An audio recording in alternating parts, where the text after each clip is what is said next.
This is RJ and you're listening to BD4. Anthony for three. Bang! That one goes this down. One by Mattingly. Oh, hang on to the RJ Barrett does it again from downtown. He is just tearing the Orioles apart. It's good. Randall gets the bounce, and he ties the game. Houston ducks under. Got it. With 8 left. Up and ran. Slam the other way for Aaron Judge. Penetrates, creates, and showing some dexterity as well with the left hand. Yankees win. The Yankees win.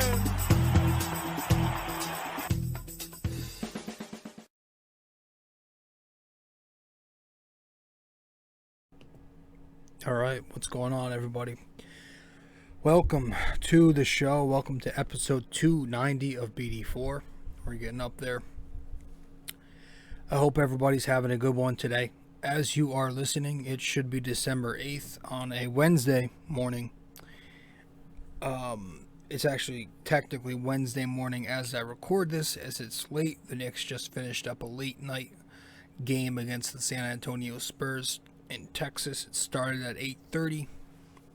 So I'm a bit tired, and I just recorded the second segment to the show because this is the Knicks quarterly report. So we actually went over that segment first. We're going to put that in the second half of the show. But to start the show, of course, we're going to go over these last two games that the Knicks have been a part of, which have gone differently. There was the one in Denver, and then there was the one tonight, again, the victory in San Antonio. But I hope everybody's doing well, and if you haven't yet subscribed to the podcast, be sure to subscribe to BD4, where there's no better way to get your Yankees and Knicks analysis. We're on many platforms, Apple Podcasts, Spotify. You can watch us on YouTube, plenty more platforms. Follow me on Facebook, rjcarbone, Instagram at rjcarbone. So welcome to the show. Welcome to the show. You know, let's just head to break first, and when we get back from break, we'll get right into things. There's no reason to really waste any time. So let's head to our first plug, our first couple of plugs. And when we get back, we'll dive right into this Denver game. Then we'll go over the San Antonio game. Okay, let's do it. Hey guys, so real briefly, before we get deeper into the episode, I realized that on YouTube, only 51% of you who watch BD4 are subscribed. So we should try and change that to make my channel grow, to get the podcast even bigger. So be sure to subscribe to BD4 on YouTube if you haven't yet.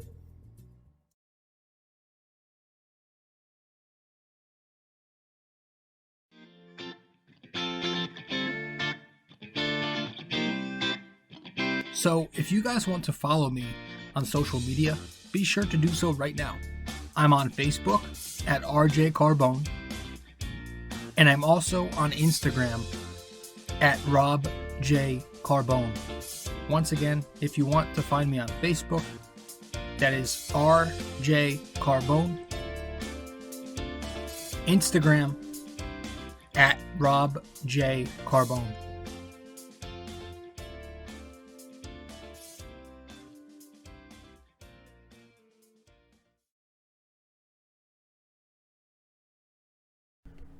Again, guys, welcome to the show, episode 280 of BD4. I'm your host, RJ Carbone.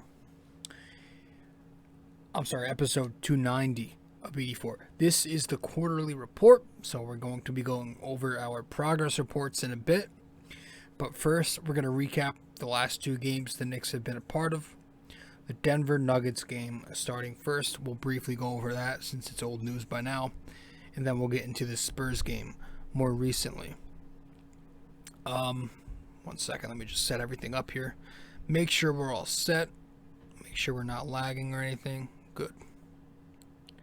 So, yeah, this Nuggets game, this was the Saturday matinee. Obviously, this did not go well. The Knicks took a dreadful 113-99 loss, which, you know, looking at the final score, it gives the Knicks a lot more credit than they absolutely deserve, because they played horrendous basketball. It was undoubtedly the Knicks' most repulsive effort of the season. their most repulsive effort of the season. Far and away. If you can even call it that. They were down, right out the gate, they were down 7-2.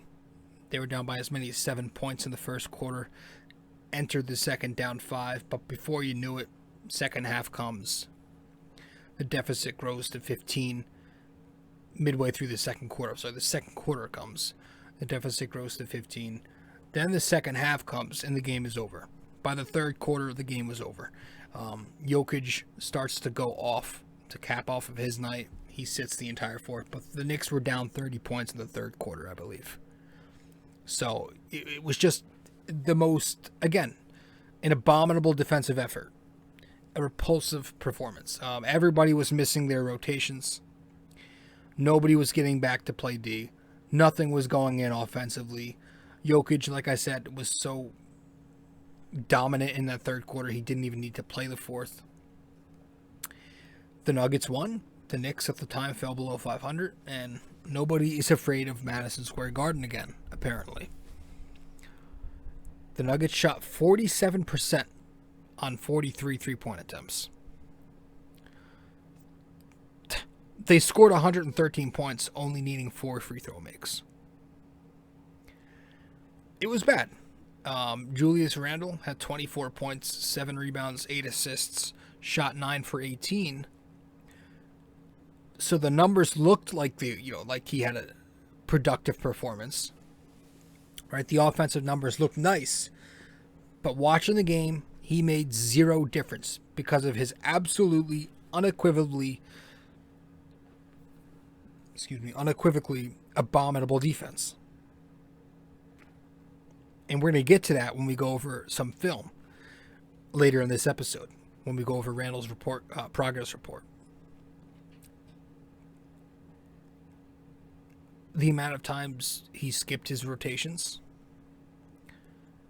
helping on players that he did not need to bring help for, players without the ball, falling asleep weak side, ball side, leaving his man wide open on the weak side a number of times. We'll go over a certain clip because in this game he's leaving Najee wide open constantly, who goes off for a career high 21 points, 5 for 9 from 3 does Najee. It's always that one journeyman the Knicks let go off, and on Saturday it was Zeke Najee. There was that one rebound play with RJ Barrett. They completely botched it. So his defensive effort was not there. Also defensively, I did not like the performance from Mitchell Robinson.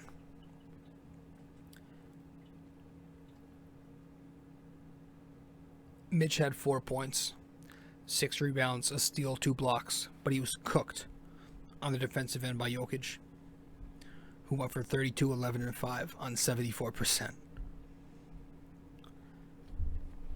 Just dropping way too far off of ball screens.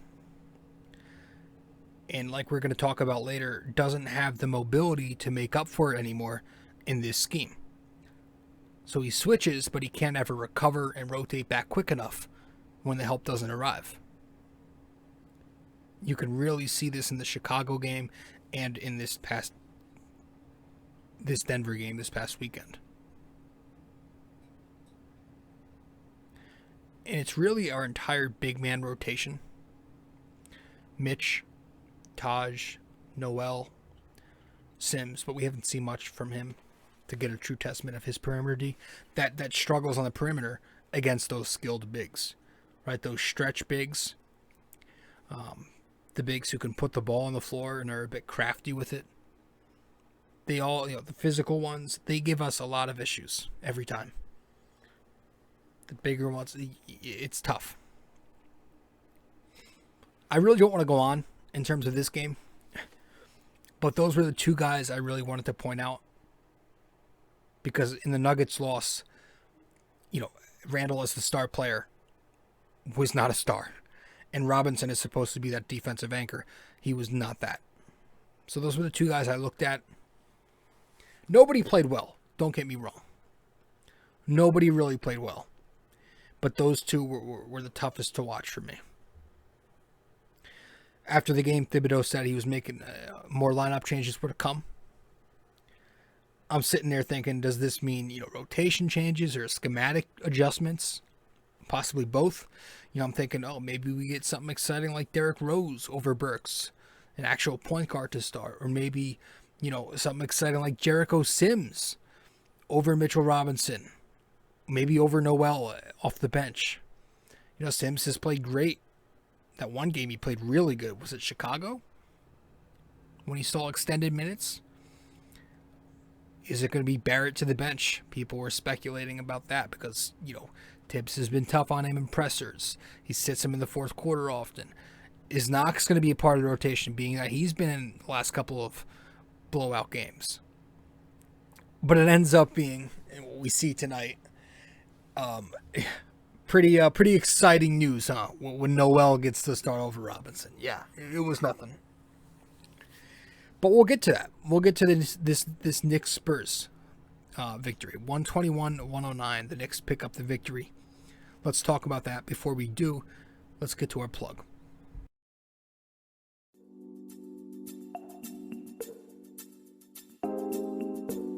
So BD4 is on so many platforms to listen to.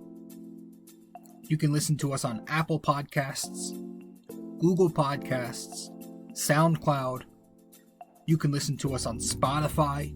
You can find us on our sponsor, Anchor, and many other listening platforms as well, wherever you get your podcast. But we are also available to watch on YouTube.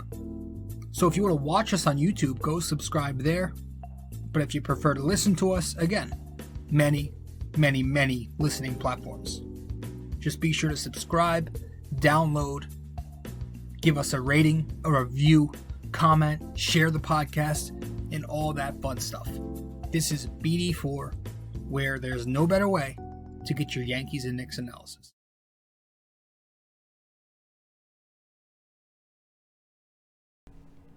This was a good game, man. It was a nice bounce back. It was a nice one to they did what they were supposed to do after losing that poorly at the Garden against the Nuggets, getting booed on their own floor.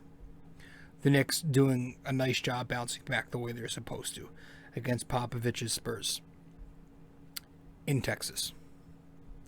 121-109, Knicks pick up this victory. And the story of this performance, Thibodeau obviously in the presser on Saturday calls out RJ Barrett in the conference, saying he should probably hit the gym more. Paraphrasing, kind of. And then he, like I said, he benches Mitchell Robinson. And what do you know? Does and says these two things, and both of these players have some of their better performances of the season. Career even. RJ Barrett goes for 32 points, 5 rebounds, a couple of assists, shoots 11 for 20 and 7 for 8 from 3-point distance. Mitchell Robinson goes for 11 points, 14 rebounds, a couple of steals, 3 blocks, and a plus 13 to lead the team in the box score, along with Quickly's. So who's next? Who's next to get criticized by Thibodeau and puts up? I would prefer that be Randall. I think we would all prefer he gets held accountable for a second of his life and steps it up, but we'll see. No, it was a good, chill game. There was not much drama. It was the Knicks felt like the Knicks were in control of this one the entire time. They shot 47% from the floor, 47% from 3, 90% just about at the free throw line. What I loved was the ball movement, and we kept it clean. 22 assists versus just 11 turnovers. And we were also a +9 in the rebounding department.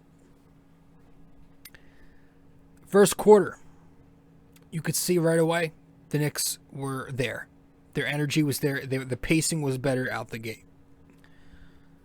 Robinson checks in with about 5 minutes or so to go in the first. He picks up a couple of offensive rebounds right away. And it's pretty even keel in the first quarter. Of course, you have to have ex-Knick Doug McDermott hitting that last second three-point heave from the corner to tie it at 28. Second quarter comes. Tom Thibodeau goes to his bench. Mitch getting into the passing lanes. You've got Rose and Quickly early scoring in the quarter. RJ Barrett getting hot with his second unit. Scores 19 in the first half. Starters are playing well with him. Mitch goes for 7 points, 10 boards, a couple of blocks in the first half. And the Knicks enter the intermission 62-56 with a lead. Third quarter comes. No third quarter of doom tonight, which was a positive. RJ and Burks, 2 big 3 balls to put the Knicks up 10 points early in the third. Spurs start picking up some ground. You've got Derek White percolating. Doug McDermott. Bates Deep getting it going, if I said his name correctly. Deficits cut to 5 points. But then Randall finally chimes in, hits his first field goal of the game with his step back 3, and he hits a couple of more 3-pointers in the period later on. Fournier strings together a few deep balls. I think one was a long 2, and the other was a 3. Successively. And the defense of the Knicks held the Spurs to 25 points. Their lowest point total of the Spurs' lowest points in a quarter all game. I don't know if I fucking said that right. Fourth quarter comes. Knicks enter at 95-81, up by 6 points. Sorry, up by 14 points.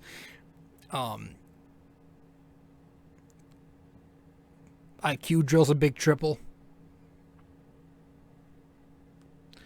Randall seals the deal later in the period with a couple of baseline fadeaways. Good team defense for the Knicks seals the deal. And that's it. But yeah, I loved about this game. What I really loved was how spectacular RJ Barrett was. Finally snapping that, I was like 13 or 14 games under 20 points streak.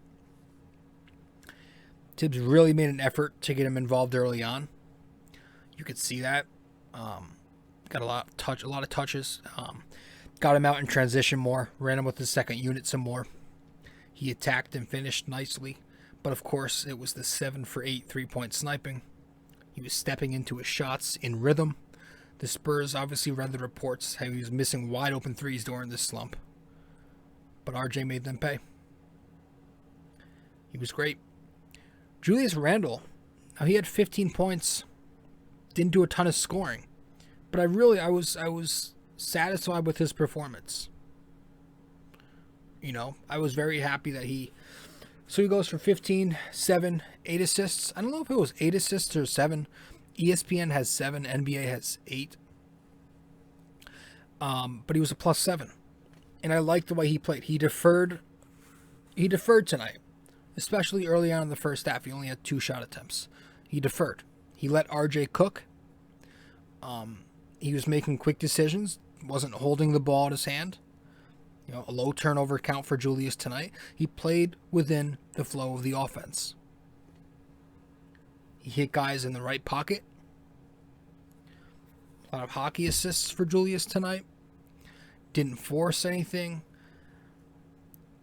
Got it going in the third quarter. Like I said, I think he had 3 triples in the third quarter. And he played some good defense. So he was fine. I want us to get this from... I don't care about the points. I really don't care about the points. If he can be like this more often, I'll take it. I'll take it. Doesn't try to do too much. Obi Toppin tonight, 8 points in 13 minutes. We're going to touch on Obi in the progress report later.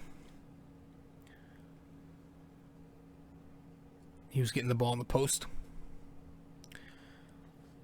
So it was a good win for the Knicks. It was nice to finally you know, to finally pick up a dominant victory. It's been a while since we had a dominant victory. You know, it felt like we were in this one the entire time. It felt like we had this one the entire time. Let's head to break. When we get back, we'll wrap things up. Hey guys, I hope you're enjoying this episode. But first, I also want to let you know I have another blog. The blog I'm writing for is on ultimatesportsnetworks.com, titled The Bomber Bacher Blog. If you want to go subscribe to this blog, you should do so using my promo code 6A2841ERJC. Using that, you'd get a discount $7.99 a month to get the best Knicks and Yankees opinionated content around. Once again, guys, the Bomber Bacher Blog on ultimatesportsnetworks.com using promo code 6A2841ERJC, $7.99 a month.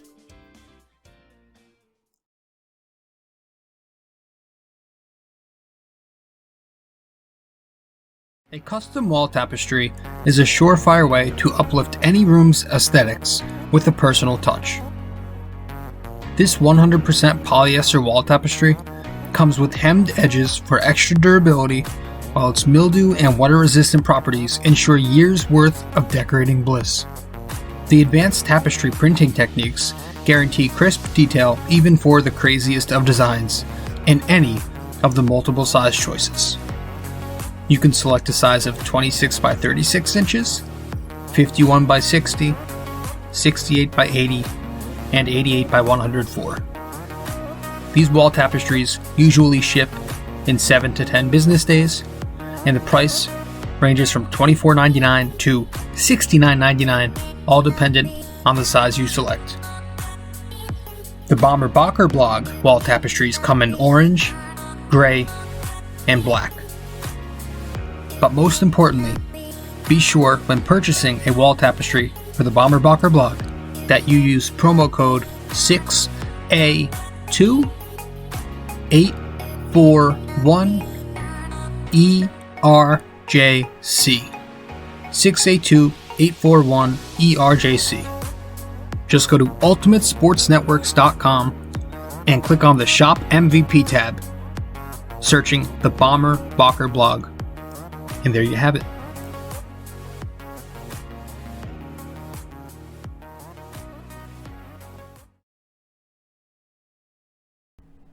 So as we were on break there, I was just taking a look at my Instagram, scrolling through my feed, and I actually saw it live tonight too, but I came across the clip of Thibodeau cursing out the ref earlier in the game.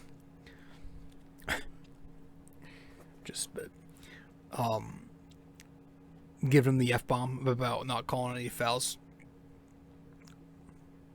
You know, Breen is right when he says they give him a lot more leeway than anybody else because he's kind of developed a reputation for being that guy, chirping at them. Over the years that he's a veteran, obviously, of the game is Thibodeau. But it's funny as hell, man. I mean, he's just the epitome of a boomer coach. You know, he's just that hard-ass, old-school guy. But, let's get to it. Let's finish this off. Let's talk about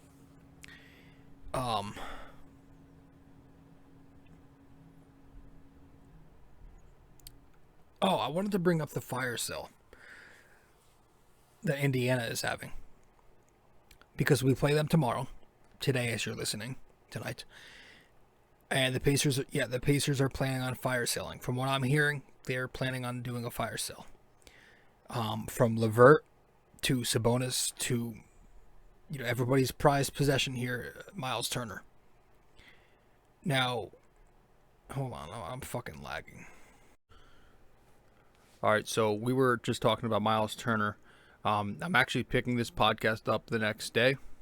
It's December 8th, not the night of December 7th, because my tablet crashed on the middle of recording, so we had to wait. But we're good now. We're going to finish off this episode. and talk about Miles Turner and the Pacers. Yeah, he's one of the guys who obviously Knicks fans want very much. This is somebody who would bring a lot. First off, Turner is, I believe he's got 2 more years on his contract. He's making $36 million in total, so that's about $18 million a year this year and next year each. That's obviously going to be dependent on what the asking price is. Indiana, New York making a deal. The old school clash between these two, it's not likely. And if it were to happen, I feel like Indiana would certainly ask for the Kings' ransom. They know that the Knicks are in the same conference as them. And they know that the Knicks have a boatload of picks and some young players that might be attractive to the Pacers. So I'm thinking, Mitchell Robinson, and then maybe one of Obi Toppin or IQ, and then you throw in Kevin Knox and then some picks. It's going to sting. Knicks fans have to realize to get what you want, you have to give a little too. There's never going to be that fleece type of a deal when you have a roster like the Knicks have, where it's not the deepest of young talent. You have some nice young talent, but it's not the deepest. So whatever deal the Knicks do make, if it's going to be for someone like Miles Turner, it's going to sting.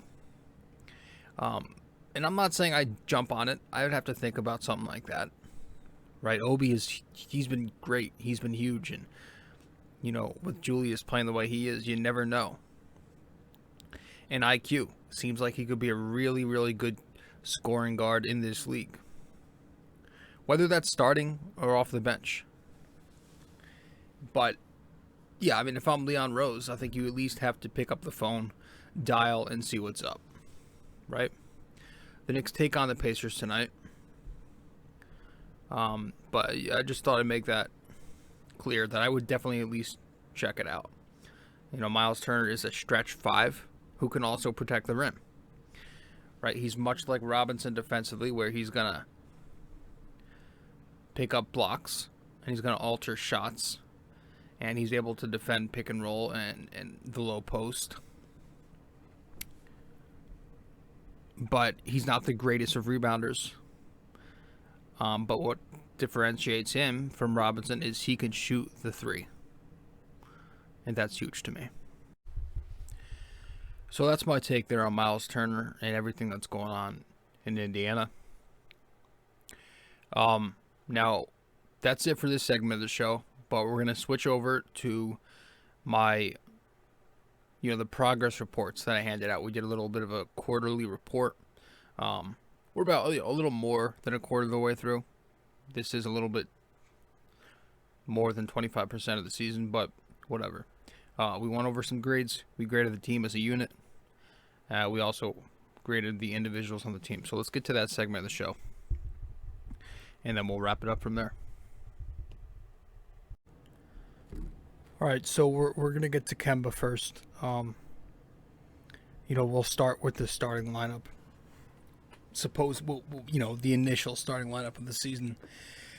Kemba Walker was the starting point guard. Right now, obviously, he's not in the rotation anymore. And like I said, we're going to try to run through these progress reports because, first of all, it's very late here on the East Coast. It was a late game tonight against San Antonio. It's almost 1 in the morning here as I'm recording. So technically, it's Wednesday, December 8th. As I'm recording and as you're listening to this, it is later on in the day, December 8th, later in the morning or early afternoon. But Kemba Walker, I have a C- for him. And remember, guys, these grades are based off of, trying to word this correctly here so I don't get attacked. These grades aren't based, not every player is on the same scale. Each of these players I'm grading are on a different scale, a scale of their own, a scale to their own expectation. So Kemba Walker's grade is based off of what we were expecting to get from him. Julius Randle's grade is going to be what we expected to get from him. You know what I mean? So say, player 1 has an A. Player 2 has a C. It doesn't technically mean that player 1 is playing better than player 2 as a whole. It just means that player 1 is playing up to his expectation way more than player 2, if that makes sense. All right, so these grades are not all on the same scale. So Kemba Walker, I give him a C-. And these stats aren't upgraded, as you're going to find. Well, they are, pretty much. It's just one game. The Spurs game isn't included in these statistics, but obviously for Kemba Walker it doesn't count since he's out of the rotation. But yeah, I have a C- for Kemba because I just don't think he's given us any positivity. He's had some spurts where he's helped us win games and gotten hot in certain periods, but I mean, I was hoping for at least 15 points and a point guard to stabilize that position. Especially since we had Elfrid Payton. And unfortunately, we didn't get that. We haven't gotten that so far. There's still plenty of time left, but we haven't gotten that from Elfrid Payton yet. From Kemba Walker. He doesn't seem to have that ability to break down defenders as consistently as he once did. A lot of his shots are settling for the mid-range jumper and the three-point shot. And then obviously, he's not the greatest distributor. Having two ball-centric players at the time in one starting lineup wasn't the best idea. So Tibbs sat him. A lot of people thought he was scapegoated, which is funny to me because I feel like Knicks fans were... A lot of it is this generation. We've fallen so in love with the victim mentality. We love the story of this guy's a victim and he shouldn't be. For some reason, my generation loves that shit. And we love this whole scapegoat thing. We did it with Fizdale. We said it about Melo. I mean, it's insane. Just because somebody's not exactly in a great spot. And, the moment that we have a rough patch, we're starting to say Kemba's a scapegoat, when everybody was on that train to bench the guy at the time. Listen, as an NBA coach, you're going to try to make any moves possible that can get your team going. If it has to be, all right, let's shake it up at point guard and try something different. Go for it. And that's what Thibodeau did. And, we're not exactly tearing up the world right now with Burks at the starting point, but I do prefer this still. I do still think it's better. I think the defense of Kemba Walker was actually the biggest problem, right? Which I haven't even mentioned yet. His size was a huge weakness, and Burks' size gives us that switchability in the pick and roll defensively. So we just love that victim mentality for some reason. A lot of Knicks fans just love to use that word scapegoat, and it's I don't understand it. Again, as an NBA coach, this team is clearly struggling to reach expectation. So Thibodeau, everybody was saying we need some kind of adjustment to the starting lineup to get us going. Okay, we tried it at point guard, the catalyst position. That's the quarterback of the offense. It wasn't exactly going great. People are acting like Kemba Walker was tearing up the world. No, he was playing very bad. And so you say, okay, well, the whole team was playing bad. All right, well, we're not going to switch up the entire lineup in one day. Let's ease our way there, try to make a few adjustments. And look, a few days later, he just tried to switch Noel at center, and it worked tonight. So this is about being an NBA coach, all right? So I'm not going to sit here and cry for Kemba Walker and throw him a pity parade. But, yeah, I don't think he's been great. I think a C- fits because he's had occasional good moments, but outside of that, he's been pretty poor. And those are his stats on the screen. If you're watching the podcast, you can see. If you're listening to the podcasts, he's averaging 11.7 points, 2.6 rebounds, 3.1 assists, 43% from the field, 41 from 3, 80 from the line, 1.1 steals per game, 0.3 blocks, and 1.3 turnovers. I said my piece. So that's my take on Kemba Walker. Let's go to shooting guard. We'll get to Evan Fournier. I gave Evan Fournier a C. And quite honestly, you could give him a grade even lower. I think I'm being pretty fair. I think the guy we signed for, it was a 3-year deal plus a 4-year option. But how much? It was a lot of money. I don't know the exact contract, but it was a lot of money. Obviously, we're paying him money to come in here and be this, secondary / tertiary scorer, playmaker for us. And he's not been that shooter. He's not been that guy who we thought he was so far. He's been way too inconsistent. I don't know if he was like this with Orlando, but I do know that with Orlando and even with Boston, he wasn't scoring 13 points a game. He was, just shy of 20 points per game, right? The majority of his career, he's been a 17, 18, 19 points per game scorer.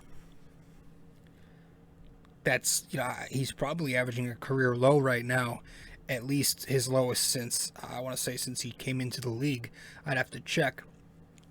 But 13.3 points, 1.7 assists. He has his moments, but he's just not done it consistently. He's not the greatest with the ball in his hands. Like, I thought he would be decent. I'm not loving what I'm seeing. I don't know. I don't know exactly what we have to do to get this guy going. Maybe we need to get him involved earlier, to keep him in the game. But it just doesn't seem like he fits here right now. It doesn't seem like he's a good fit at the moment, and that's unfortunate. And then the defense for Fournier hasn't exactly been great, too. I think we really, really do miss a guy like Reggie Bullock, who was that lockdown 3-and-D wing for us. Reggie was a movement shooter, kind of like Fournier. Couldn't put the ball on the floor, but Fournier, again, isn't exactly being that playmaker that we thought we'd get. So right now, especially considering we weren't paying Reggie Bullock that much, we do miss him. And a big reason for that is his defense was significantly better. So Evan Fournier gets a C for me. RJ Barrett, another C on the board here. And again, just so you know, these numbers are not upgraded. The Knicks are 24 games into the season. These numbers were 23 games in, so the Spurs game is not included here. And I'm sure RJ Barrett's numbers after the performance he just had are way different than the ones on the screen because of how well he performed tonight. But here, 14 points, about 6 rebounds, 2 assists, 40% from the floor, 31 from 3, which went up to 35 tonight, 70 from the line, and 0.4 steals, 0.3 blocks, 1.7 turnovers. It's going to be hard to put RJ's summary. It's going to be hard to summarize him because I'm trying to keep it short. He's not had a great season. He had the hot start. I think it was 5 consecutive 20-point games to start the season. But he had the big slump. He just broke it tonight. 13 or 14 games in a row. Was it under 20 points? The spot up isn't falling like it was last year. He was that kick out option. He's still having issues finishing at the rim. He can no longer just rely on that bully ball going to his left. Defenses are starting to read that.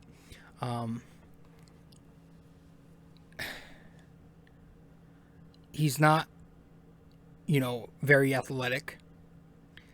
He's no wizard with the ball on the floor. And his jump shot isn't super reliable. And as a guard, as a wing, I think you need to have at least one of those assets. But RJ Barrett doesn't exactly do anything great. He just does many things decently. And so that's going to be the problem for me when talking about RJ Barrett going from where he is now to making that big leap into stardom. I don't know that he's a star. I think RJ Barrett, as much as I like the kid, is a decent NBA role player. I think he could be somebody who, throughout his career, is going to give you around 17, 18 points per game and play defense.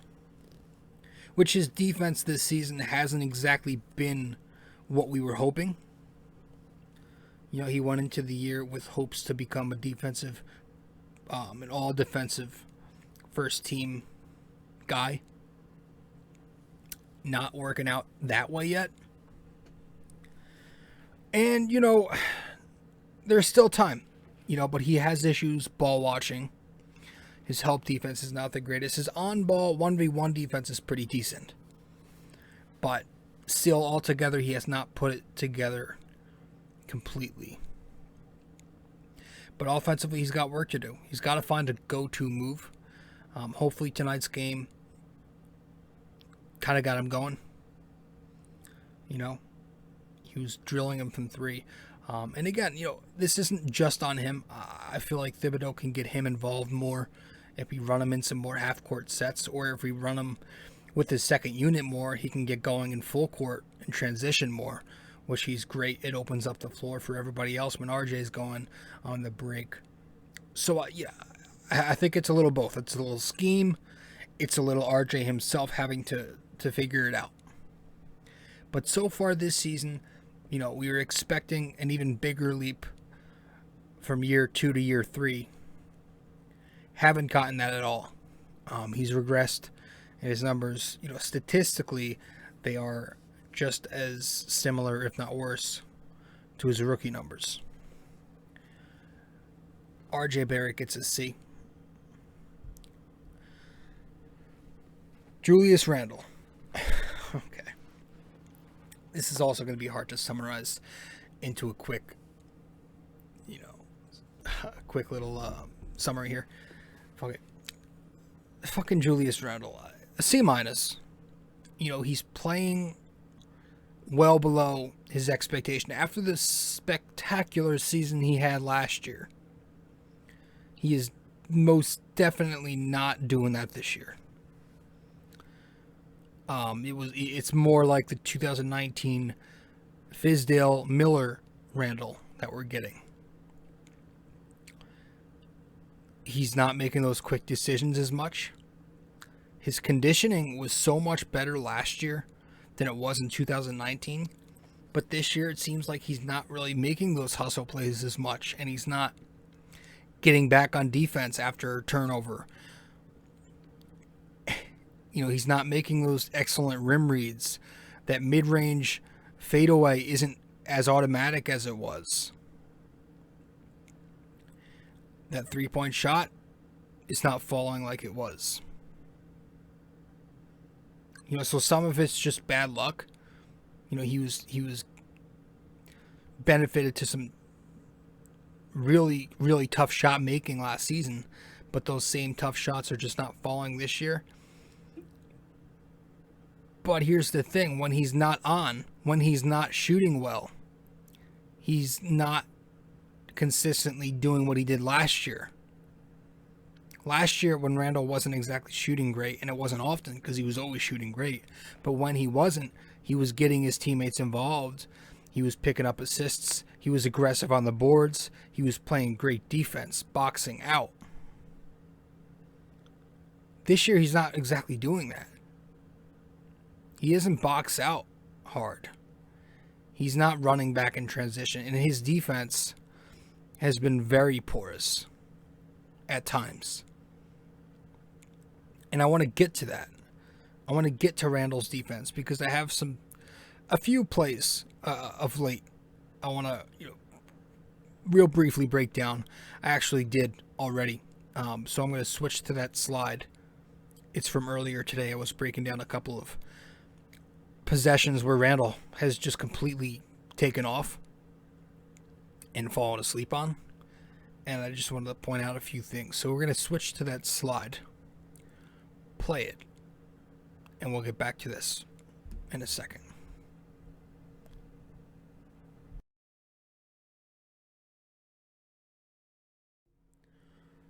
This one's pretty basic, and I do apologize for this one if you're watching. I had to fit it to the screen, so it's pretty poor definition. But yeah, as you can see, this entire sequence was just pathetic basketball by Randall. He takes the entire offensive possession off here. He doesn't even bother he just stands here near the elbow, outside the perimeter, doing nothing. So he takes the possession off, gets back in transition, but, I mean, for what? To provide zero resistance so Jokic can just have an open lane right here. This was on Saturday against obviously the Nuggets, so it was one of many instances from Randall this game where he put forth no effort. But it's one of many instances this season where we see him take plays off. And this was just a very poor sequence for somebody who's considered the star player of this team and is supposed to be that catalyst that sets the example.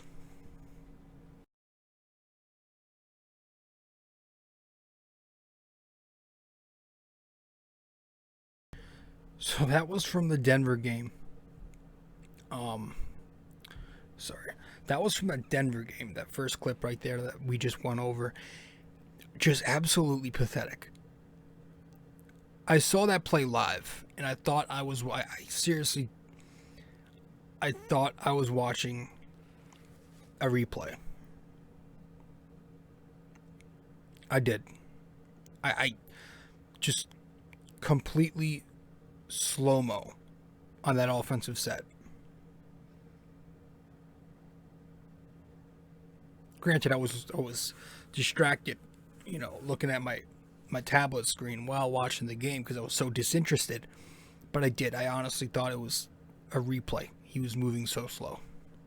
And then he gets back on the other end, provides zero resistance, like I said. Let's get to the other one. I want to show this one, and I may have mistakenly said this was this past Saturday, but this was actually a game against Houston a few weeks back. Now this is another gem right here. This is in the first quarter on Saturday afternoon. You're going to see in a couple of seconds that Evan Fournier gets caught on I think it's a Christian Wood back screen. So he directs Randall to switch onto a cutting Jalen Green. Randall doesn't bother to react. Green has the easy cut to the rim, open lane. Randall gives up the easy lob. So we're going to see it right here. Fournier at the top here. Back screen by, I think that's Christian Wood. Right over here. And you can see he's pointing to Randall. He's directing Randall to switch onto Green over here. And Green's going to cut right to the rim because Julius doesn't even bother. Didn't bother to switch. Green cuts, gives up the easy lob. Fournier caught on the back screen. Randall caught backdoor.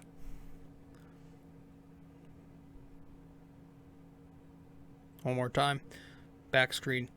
Tells Randall to switch. Randall doesn't switch. Buckets. Now there's one more play I want to go over involving Julius Randle.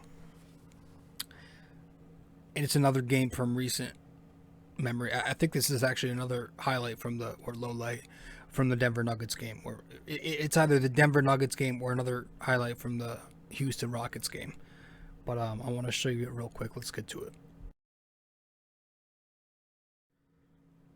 This one, also pretty basic. This was second quarter on Saturday afternoon. And this happened multiple times. Randall completely leaving Najee wide open, which is the reason this kid, some journeyman, we let it happen all the time with these random journeymen, goes off for a career high 21 points, and he hits 5 3-pointers. Randall just completely, I don't know what he's doing. I don't know what he thinks he's doing. He goes over to ball side and he overhelps. But this whole thing is just completely congested. I mean, you look over here. There's 4 guys standing here. And you've got Noel outside here with, I don't know who that is. But Randall completely a useless help here. Why are you going and overhelping ball side when you're not even in the play? So, and Rose is at fault here too, because Rose leaves his man wide open over here. But Randall's man, Najee, who's been hot all game, wide open here. So, it's kicked out to him. Najee wide open. Randall doesn't even bother closing out. And it's buckets. It's pathetic. It's absolutely pathetic. So it's shit like that. And again, if you're listening to the podcast and you're not watching on YouTube, you're probably having a difficult time following along. But basically just showed a few clips and broke them down briefly of Randall's lack of focus and interest on these possessions this year. You know, that's why I get so frustrated when people point out, and it's usually the casuals who don't watch the Knicks a ton, you know, like the guys on ESPN. I always cringe when I hear like the ESPN crew talk about the Knicks, or even the TNT crew sometimes.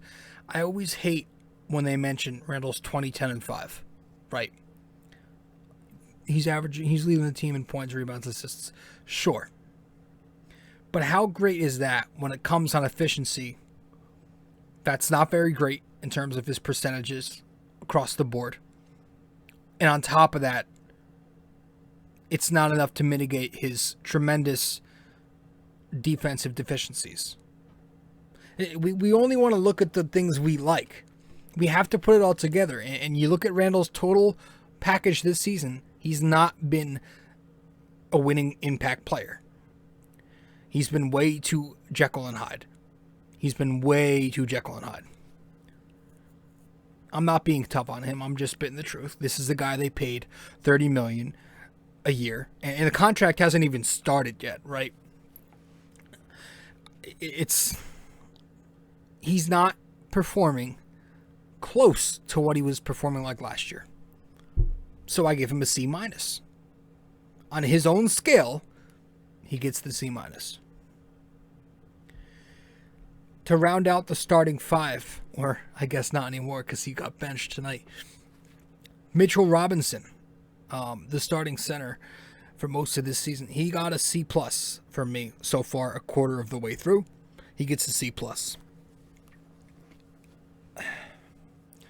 We're going to talk about Miles Turner a little later in this episode for a few minutes. But Mitchell Robinson, you know what? Actually, we might have already spoken about Miles Turner because I'm recording this part of the podcast in a different order. But Robinson, I gave a C+, because I was expecting, this is year 4 for him now. This is his contract year, right? Guys love to perform well in their contract seasons. This is his 4th year in the league. You would think he's finally going to be ready to take the big jump. I don't know how many times I could tell you that I entered the season saying, all right, I think this is the year Mitch is going to go for 10 and 10. Points, rebounds. And he's still going out there and he's still giving you minimal offensive production. He still hasn't developed any kind of offensive package. No post game, no hook shot, no jump shot, no 3-point shot. Doesn't really exploit the mismatches. He'll occasionally give you that pick and roll lob. And this year his mobility hasn't even been the same. So he's not throwing them down over the rim like he used to. He's averaging you 6.9 points, 7.7 rebounds, and 1.7 blocks. You're not getting any offensive production from this guy. I'm tired of sitting through these games and watching him put up 5 points, 5 rebounds. I'm tired of it. That's not productive. You could tell me all you want on his great defense. But this year it hasn't been that spectacular because of the weight gain. You know, he had the injury last year. He wasn't able to move off his feet. So he gained weight. And he's trying to cut more weight, they said tonight on the show. They said he's trying to cut back down, which is good. But it's clearly affecting Mitchell Robinson. It clearly is. We spoke about it. So not much else needs to be said. He gets a C+. He's got issues executing the scheme because he's not the same in terms of his agility. And his offense is the same it's always been. Let's go to the bench. Derrick Rose, the first point guard off the bench here. I gave him a B+, and this is going to be one of the higher grades you see. I think he's been very good. He's been very solid. You know, on a team that's 12-12, I don't like to go crazy with the positivity in these grades, so you're not going to see any A's for me. So be satisfied with the B+. I think Rose has played very well. And it speaks for itself, right? He's quick. He brings that penetration. He can drive to the cup and get by. He can still get by any defender quickly. He's so good at getting to the cup. And he's acrobatic. You know, he's a great mid-range pull-up shooter. He's great at knocking down those three-point shots, and he's hitting his free throws. Doesn't take a ton of free throws, mainly because he's so good at avoiding contact with his acrobatics when he's at the rim. But he's good. He gets into the lanes, and he's either going to finish or kick it out to a perimeter shooter. He's good in pick and roll, and he's one of the main reasons that second unit is so good, because of his ability to play with guys like Obi Toppin off the ball, and play with Emmanuel Quickly next to him in the backcourt, and play with Alec Burks. So Derrick Rose continues to have a good season, and he's playing good defense this year too. I gave him a B+. Emmanuel Quickly. I give Quickly a B- so far. I think he's been pretty good. You know, he's got some issues with the shot selection, and he's got to learn how to tone that down a bit. You know, we got to tame him. But overall, I like what I'm seeing from Quickly. He is another big reason this Knicks bench is what it is. Huge spark plug. Those deep threes, they always seem to come at the best of times. Momentum changing threes, especially when we're at the Garden. He gets the crowd going. He's an energizer. And he is so well, like I said with Rose, next to Rose and Obi Toppin. It seems like he's improved his ball handling. He's becoming a little bit better of a playmaker. You know, there's always going to be the question, is he a point guard, a shooting guard, a combo guard, a quasi-point guard, whatever you want to call it. But it seems like he's a little more patient with the ball in his hands. You know, we've seen some nice pick-and-roll sets with Quickly and Sims, Quickly and Obi. So, as that continues to develop, I don't think we're going to see him start at point guard anytime soon. I think he's going to ease his way there. Maybe someday down the line, maybe next year, maybe year 4. But right now, he's in a perfect role. I like him with the second unit. I think he meshes very well with them. I wouldn't want to mess up that flow. But also at the same time, it'd be nice to see him get a shot at starting point guard. So he's had a good year. Emmanuel Quickly, 9 points, 2 rebounds, 2.5 assists, 36% from 3, 92 at the line. And his defense has improved. He's playing pretty good defense this season. He keeps his man in front of him, and he's challenging shooters. I like the way he plays defense, but yeah, of course, it's the offense. Right? He's elusive with the ball in his hands. He finds those small windows, and he's getting to the rim. Got the in-between floater game going when he's not shooting the three. Still would like to see him develop some kind of mid-range jumper. Got to work on that, but overall, a B-. I think Quickly's been pretty decent. Alec Burks. A B+ for Alec Burks. You know, I think he's been great for this Knicks team. Maybe a little bit optimistic. If I'm thinking about it now, I'll probably go back to a B. But I think he's been good. 11 points, 44% from 3. Yeah. He's their closer. He's their fourth quarter guy. And he's very versatile, right? He can slide up all the way to the 3. And he can play down at the 1.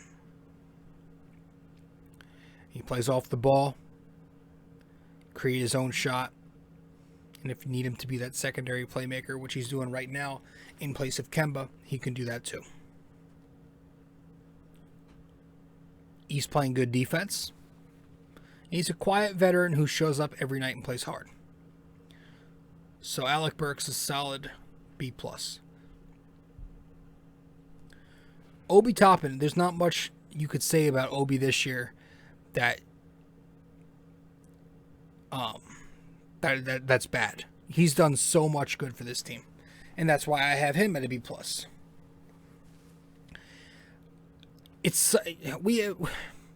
We've got to find more minutes for this kid. I don't understand why he continues to stay so consistent this year and be such a positive impact player.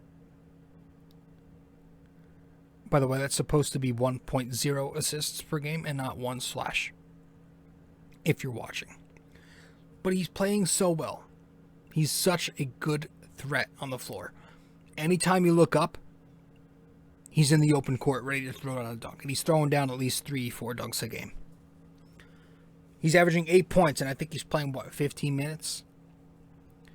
He's getting 4 rebounds in that time. So, the per 36 stats probably look even better.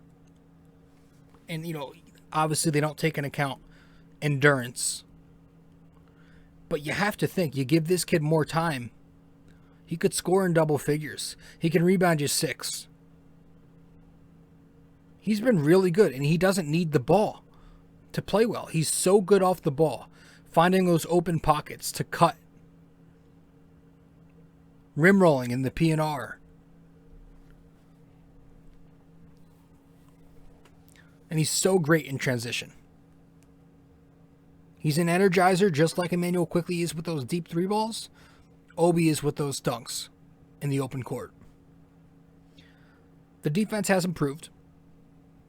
But it's going to be that, the jump shot, and his ball handling. That's going to need a lot of work. But everything else has been really, really impressive. Cutting from the short corner on the baseline, throwing down lobs. We've even seen recently some more post-up scenarios for Obi, which he didn't thrive in last year. He was pretty poor in post-up. But this year he's been taking advantage of those mismatches and exploiting them. He hasn't gotten a lot of opportunities, but when he has, it's been working. And we saw it these last couple of games, even tonight some more post-up scoring from Obi. So I really, really do like what I'm seeing from Obi Toppin. And I think it's, with Randall playing the way he is, for him to continue to get 37 to 40 minutes, sometimes more, and Obi to continue to get 15 minutes or less, it's a crime. It's an absolute crime. Mix in some more small ball lineups with Noel always hurt, Mitch always going down, Taj is hurt right now. 4-5, Obi and Randall. They've played well together when they do, to be honest with you. And keep experimenting with it. I just don't get why he's not playing. We need to find more time for him. It's not that difficult to comprehend. It really isn't. And I'm tired of repeating the same old shit. But I'm sick of waiting around for it to happen and not happening. Obi Toppin needs more floor time. But he gets a B+ because he's been spectacular. Not so spectacular. Nerlens Noel doesn't seem to be the same this year. Going to run through this one real briefly because I don't want to talk about Noel. Doesn't score you points. Not a great rebounder. Has got the stone hands on offense. Every time he touches the ball, it pops off his hands and it goes out of bounds. His defense, surprisingly enough, he's actually been a bit more mobile than Mitchell Robinson has. So he's playing pick and roll defense. His coverage has been a little bit better than Mitch, to be honest with you, but he's still not that much of a defensive player when he leaves the restricted area. Now, he'll play the passing lanes well, and he'll block your shots. But other than that, this year, Nerlens Noel is, he's playing through an injury, so he's not been the same. He gets a C. Taj Gibson. When he plays, Taj has been really, really good. He's been spectacular. Now, maybe I went too high with the B. Maybe I should have went B-, but I give him B. I think he's been good. He does the intangibles. He does what the Knicks ask of him. And as a veteran of this team, he's got great leadership, as cliche as that is. But yeah, he's a great screen setter. He's always battling on the boards, fighting for those loose balls. He's playing defense, contesting shots. He's been very, very solid. I love Taj Gibson. I'm a Taj Gibson fanatic. He gets a B. Now I want to go back to Mitchell Robinson because I did forget to go over his tape. Like I was saying, the lack of mobility in Mitch's game this season is blatant. It's right in front of us. And so I picked out a few occasions recently where you can see Mitch is a bit more slower this year. He's a step slow. And so I want to go over them with you real quick. I recorded this earlier today, so I'm going to go to it. We'll play the clip.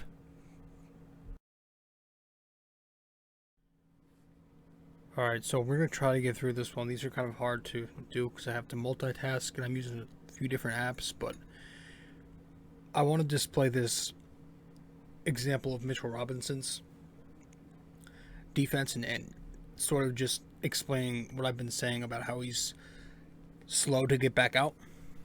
So this was against Chicago in the fourth quarter. The second time we played them a few nights back. And I'm also doing this at halftime during the Knicks Spurs game. So we're going to try to make this quick. So here, this is just one of the examples we have with Robinson. Again, he's slow to rotate back up and recover. So you see, where is it? Let's play it real quick. You have Emmanuel quickly on Levine, off the ball here, weak side. Where are we? Right here. He's on Levine at the moment. But the second Vucevic gets it, quickly does the right thing, and he stunts. A quick stunt. Lunges towards Vucevic in order to give Mitch enough time to recover. But still, Robinson can't get there quick enough. So he had help with the stunt right there by IQ, but still not mobile enough to get back out on Vucevic. And they killed us in the pick and pop all night. Now, Robinson had a fantastic third quarter. But if you go over the film during this game, there are many instances like this where he left open shooters on the perimeter because he was too slow to rotate.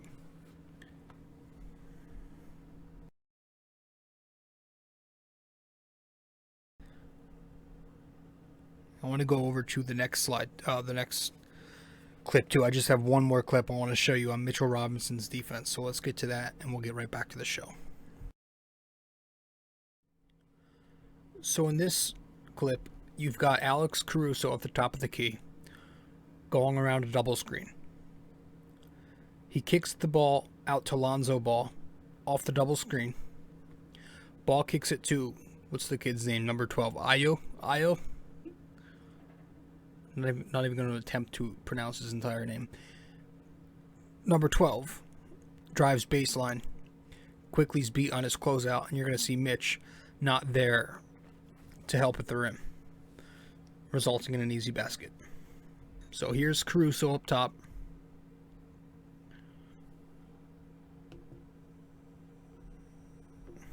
Let me get it. Goes around the double. He kicks it to Ball. Right? Ball to Ayo. Ayo drives baseline. Beats quickly on the closeout here. Here's quickly. And you're going to see Robinson doesn't come for help. I don't know what Robinson was doing. But again, it was just slow-footed. That looked to me, that looked like an effort thing. Right here. that he didn't really provide much help at all. He didn't react, and he reacted too slow when he did react. So another example of just Mitchell Robinson struggling and just with his awareness and his IQ.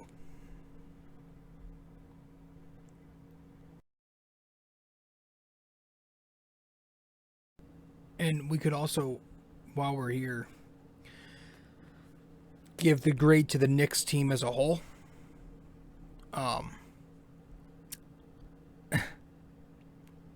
I you know, it's tough to do this, but if I'm gonna give this whole team a grade as a unit,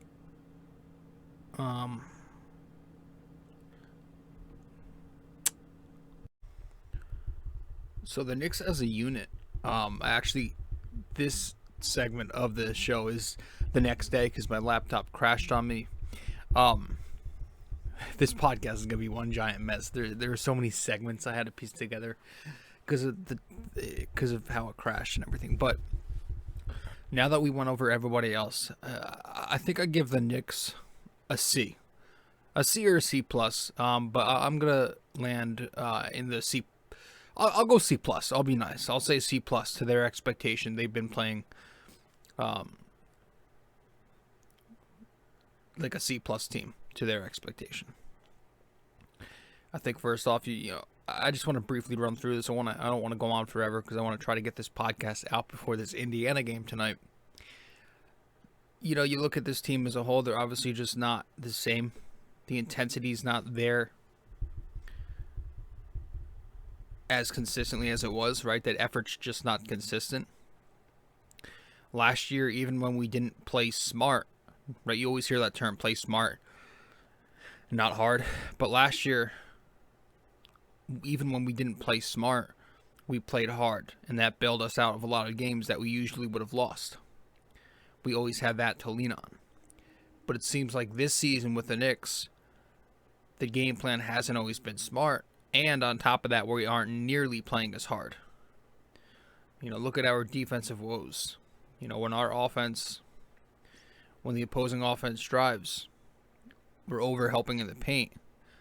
And last year, yeah, we left a lot of three-point shooters open, but we closed out hard enough. This year, we're not closing out as hard. You know, it messes up our rotations, confuses everyone switching. The bigs aren't exactly executing the drop coverage as well, and pick and roll. It's just, you know, we're not executing that scheme the way we were last year because we're not playing as hard. That's unfortunate. So the defense is not the same. Definitely not the same. And obviously we lost a few pieces that were, you know, credible defenders. You had Reggie Bullock. You had Elfrid Payton. You had even Frank Ntilikina. Am I missing somebody too? I feel like I am. But they lost some defensive pieces. And the guys they added in, Walker, Fournier, aren't exactly defensive stalwarts. So that's going to happen. But still, you expected Robinson to be a little better defensively. You expected Barrett to take more of a step forward defensively. You expected Randall to be better like he was last year defensively. But no, they've each taken step backs in those areas. The rotations have not been good. Obviously, Thibodeau's rotation, he's got the lineups where he's just very stubborn. Right? The big question is, why does he continue to give the youth, the bench, such a short leash, but he's never holding the veterans, the starters, accountable? Right? I mentioned how he was with RJ Barrett. He'll sit him in fourth quarters. He calls him out in these pressers, which I like that. But he, you know, you look at guys like Randall. He keeps Randall in for so long in these games, right? He's consistently getting 37 plus minutes a night. He's barking at guys like Quickly, Obi Toppin, which again I like, but do it for everybody. You know, Julius, who roams free out here, does what he wants on the court, right? He leaves Burks in for fourth quarters, even when Burks is not particularly shooting well. I remember, I don't know why this stuck with me, but there's a game last year where RJ Barrett was having a solid game. He had 12 points, I believe, and he was like 4 for 8, 4 for 9 from the field. He was fine. But he sits in the entire fourth, Burks placed the fourth. He didn't exactly light it up. And then after the game, the narrative was that RJ Barrett didn't have a great game. Well, I'm like, he's going into the fourth with 12 points on 4 of 9. That easily could have been a 50% game, and he could have scored 18 to 20. I mean, that's nothing. But so I just don't understand it sometimes. You know, against Denver, he leaves the starters in the entire third quarter, basically. I mean, outside of Nerlens Noel. I mean, really? Mix and match. You know, he does this so often. It's Obi Toppin doesn't get minutes. Like I said, we talk about it too much. He doesn't get minutes. He's playing so well for this Knicks team, and he's not getting minutes. Why? None of us freaking know. None of us know. It's out of this world insane to me. But that's who he is. He's always been stubborn. He's always been leaning towards the vets and the guys who got him there.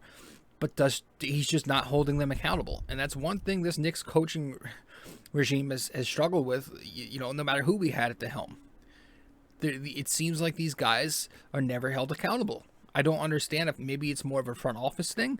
You know, maybe it's politics. We can't. Maybe the coach is kind of under like a string like Aaron Boone. But I don't know. It's very frustrating to see quickly Obi and the bench play so much better than these starters, but yet they don't get the run that the starters get. They don't get that same leash. So that's frustrating. That attributes to why we have this 12-12, you know, middle of the pack record, and why we're in the bottom of the East. You know, right outside the top 8, top 10 at the moment. I have to check. In our offensive game, you know, I mentioned the defense has not been the same, but the offense is just very flat. There's not much of a system here. It's not very innovative, right? It's not exactly your all-world offensive team here. You hand Julius the ball on the elbow and you let him go to work. A lot of the time it's just that. It's just elbow isolations for Randall, a couple of DHOs at the top of the key, and we're there. You know, we don't run nearly as many pick and roll sets as we should. You know, we don't run those double horn sets. We don't do the things that we would like to see. Get RJ Barrett going downhill more. You know, get a guy like Evan Fournier, you know, coming off those curls, those L cuts more. I don't know. It just doesn't seem like we have the most. Sometimes, you know, Fizdale took a lot of heat because his system was a little too intricate, but sometimes that's okay. And in no way am I advocating for Fizdale to make a comeback. Hell no. But, you know, I do wish Thibodeau was a little less simple with his offensive playbook. And it just doesn't seem like we have much of anything. You know, we settle for a lot of three-point looks. And we're not always aggressive and attacking the rim. We don't always put pressure on the defense and find those open lanes. We just, a lot of times it's just settling for jumpers, isolation looks, and again, those dribble handoff moves. But yeah, that's you know, just a couple of things that I think the Knicks have struggled with this year, and that's, you know, that's why we have this C, what I give them a C or a C plus, a C plus grade. I just don't think they've been doing enough to get into the B area yet.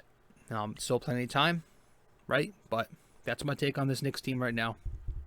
And that's all we've got, guys. That's all I have for this episode 290 of the podcast. Let's wrap it up with the NYY-NYK question of the day.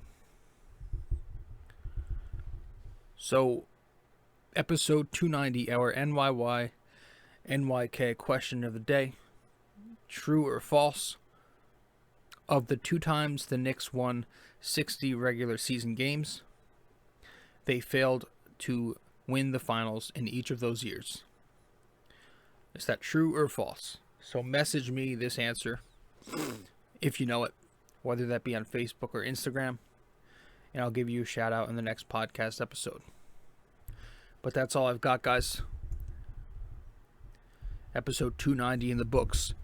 I am your host, rjcarbone. I'll see you in 2 games.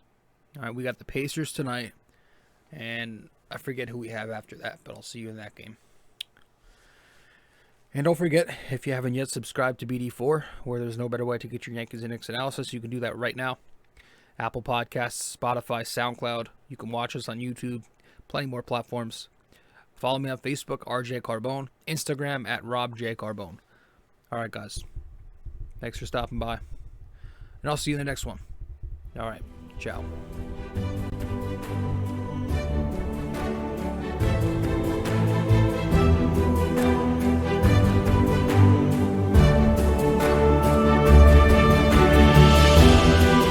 This episode was brought to you by Anchor, the best way to make a podcast. It's podcasting made easy. Download the Anchor app or go to anchor.fm to begin your own podcast.